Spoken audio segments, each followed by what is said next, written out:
भारत में ना श्रम कानूनों को लेके आज़ादी के बाद का सबसे बड़ा एक बहुत बड़ा बदलाव हो रहा है।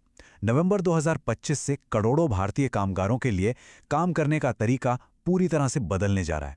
तो चलिए जरा गहराई से समझते हैं कि ये ऐतिहासिक सुधार आखिर है क्या।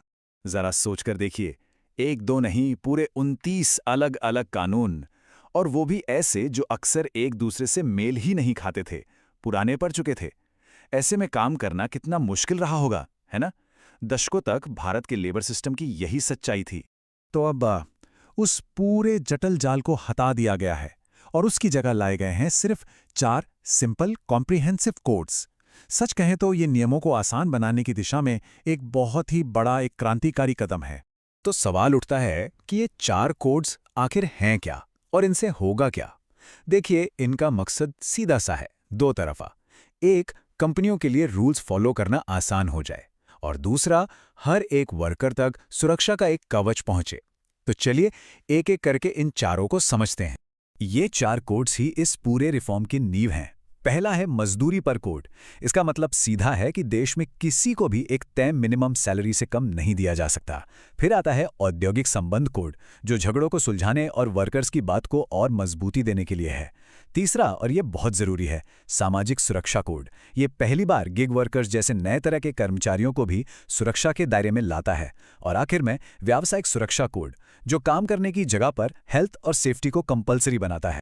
अच्छा, ये सब तो ठीक है, पर असल सवाल तो ये है कि इन नए कोड्स का देश के करोड़ों कामगारों पर असल में जमीन पर क्या असर पड़ेगा। क्योंकि देखिए, ये सिर्फ कागज पर किया गया कोई बदलाव नहीं है। शायद जो सबसे बड़ा, सबसे जबरदस्त बदलाव है, वो है सोशल सिक्योरिटी के एरिया में। जरा ये आंकड़ा देखिए, 2015 में सिर्फ 19% वर्कर्स के पास ये सिक्योरिटी थी, सिर्फ 19%।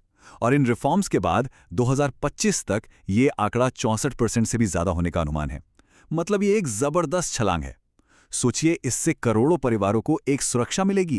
तो अब हर कर्मचारी को कुछ बेसिक अधिकार तो मिलेंगे ही मिलेंगे, जैसे एक नेशनल मिनिमम वेज, मतलब पूरे देश में एक तय वेतन से कम किसी को नहीं मिलेगा। और क्या है, 40 साल की उम्र के बाद फ्री में सालाना हेल्थ चेकअप। महिलाओं के लिए जो मैटरनिटी लीव है, उसे बढ़ाकर अब 26 हफ्ते कर दिया गया है। और तो और, जो लोग फिक्स टर्म कॉन्ट्रैक्ट पर भी काम करते हैं ना, उन्हें भी अब सिर्फ 1 साल के बाद ग्रेच्युटी मिलेगी। और एक बहुत बड़ी बात, अब अपॉइंटमेंट लेटर देना कंपलसरी है। और सबसे अच्छी बात, अगर कोई नौकरी बदलता है तो उसके सोशल सिक्योरिटी बेनिफिट्स उसके साथ जाएंगे, खत्म नहीं होंगे। अब एक ऐसी चीज हो रही है जो पहले कभी नहीं हुई। पहली बार हमारे कानून में गिग वर्कर्स और प्लेटफॉर्म वर्कर्स को फॉर्मली पहचाना जा रहा है। मतलब जो लोग ऐप्स के लिए काम करते हैं, उनके लिए एक सेफ्टी नेट बनाया जा रहा है। और इसके लिए एक डेडिकेटेड सामाजिक सुरक्षा कोष भी बनाया गया है, सिर्फ उन्हीं के कल्याण के लिए। अच्छा, तो सवाल यह है कि इस फंड में पैसा आएगा कहां से। तो देखिए, जो कंपनियां हैं, जो एग्रीगेटर्स हैं, जैसे कि राइड शेयरिंग ऐप्स या फूड डिलीवरी प्लेटफॉर्म्स, उन्हें अपने टर्नओवर का 1 से 2% इस फंड में डालना होगा। इससे ये पक्का होगा कि ये बड़े बड़े प्लेटफॉर्म्स भी अपने वर्कर्स के वेलफेयर में अपना हिस्सा। इन सुधारों में ना कुछ सबसे वल्नरेबल ग्रुप्स का भी खास ध्यान रखा गया है, जैसे कि प्रवासी श्रमिक जो एक शहर से दूसरे शहर काम के लिए जाते हैं। अब उनके लिए सोशल सिक्योरिटी बेनिफिट्स पोर्टेबल होंगे, मतलब वो जहां भी जाएं उनके साथ जाएंगे। साथ ही उन्हें यात्रा भत्ता भी मिलेगा। और बात करें महिला श्रमिकों की, तो उन्हें पूरी सेफ्टी के साथ रात में काम करने के समान अवसर दिए गए हैं। और जैसा हमने पहले भी बात की, 26 हफ्तों की बढ़ी हुई मैटरनिटी लीव का फायदा भी मिलेगा। अब देखिए, ये रिफॉर्म्स सुनने में तो बहुत अच्छे लगते हैं और हैं भी, लेकिन इन्हें जमीन पर उतारना, मतलब इन्हें लागू करना, उतना आसान नहीं है। इसके रास्ते में कई चुनौतियां हैं। तो कौन सी है वो चुनौतियां, चलिए देखते हैं। सबसे पहली है नियमों को लागू करने में हो रही देरी। केंद्र और राज्यों के बीच तालमेल बिठाने में अभी भी समय लग रहा है, जिससे पूरा प्रोसेस थोड़ा स्लो हो गया है। दूसरी बड़ी चुनौती है भारत का बहुत बड़ा इनफॉर्मल सेक्टर, मतलब वो लाखों छोटे छोटे बिजनेस, जहां तक इन कानूनों को पहुंचाना और फिर लागू करवाना, ये अपने आप में एक बहुत बड़ा काम है। और तीसरी चुनौती है डिजिटल डिवाइड।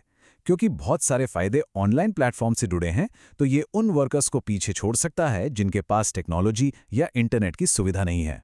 लेकिन अगर हम बड़ी तस्वीर देखें, तो ये सिर्फ कुछ कानूनों का बदलना नहीं है, ये उससे कहीं ज्यादा है।